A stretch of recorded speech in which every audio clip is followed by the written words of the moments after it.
In the heart of the Sahel, where the desert gnaws at the edges of memory, there once stood the kingdom of Zarkoba, carved from red earth and ruled by King Oba Malaku. His people, the Kalbari, were proud and bound to the old ways, honoring the spirits of wind, river, and ancestors beneath ancient baobabs. Then the drought came, not for a season, but for 7 relentless years.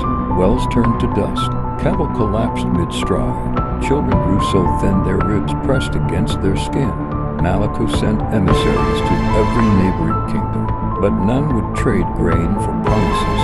With no hope left, the king turned to the Whispering Mound, a forbidden burial hill sealed since his grandfather's reign.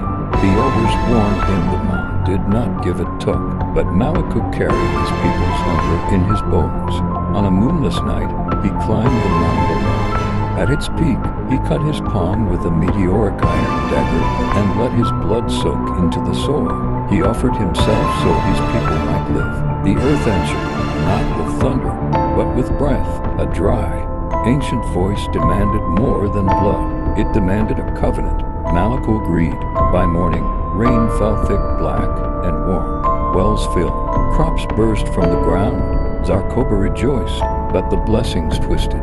Livestock birthed calves with too many eyes. Children dreamed the same dream of a vast mouth beneath the earth.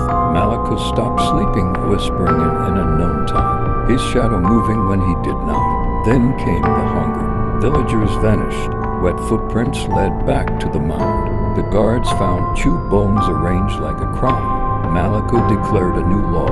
One life would be given every 7th night to maintain balance. Some obeyed out of fear, others out of gratitude. Among the dissenters was Nya, a young herbalist whose brother was taken. She remembered the old stories. The mound was not a shrine, but a prison for Eshukor, the devourer who walks without feet. Her grandmother had warned that when a king bargains with the earth, he becomes its mouth. On the night of the next offering, Nya entered the palace through root tunnels. In the chamber of ancestral masks, she found Malaku kneeling before black roots fused to his body, his chest split open with writhing tendrils. An ancient voice spoke through him, claiming the covenant could not be undone.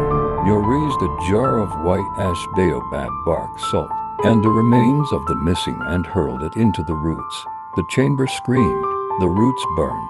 Outside, the sky cracked with fire as the Whispering Mound collapsed into a smoking sinkhole. By dawn, Zarkoba was silent. The rain ceased, but the hunger was gone. Malaku never woke and was buried beneath a young baobab far from the mound. Nya became keeper of the true history, and sometimes, when the wind howls through dry grass, she says you can still hear the earth chewing, and it is still hungry.